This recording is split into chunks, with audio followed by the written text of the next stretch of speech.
Hey guys, in this video, we're going to take a look at how you can turn on or turn off Samsung Blockchain Keystore notifications on the Samsung Galaxy S23 series.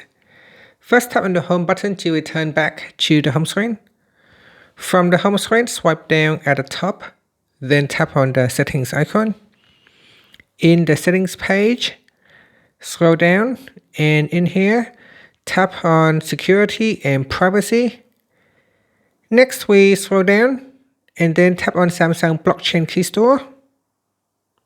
Next, go down to the General section and tap on Notifications.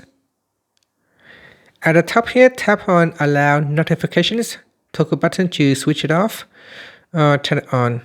Once it is turned on, you can choose what type of alerts to use. You can use silent notifications or allow sound and vibration. And you can also choose whether to show it on the lock screen or not, or whether it can show pop-up or not. And you can also choose to show the content of the notifications on the lock screen, or simply just hide the content but shows the app notification icons. And that's it. After that, you can tap on the home button to return back to the home screen. Thank you for watching this video. Please like and subscribe to my channel for more videos.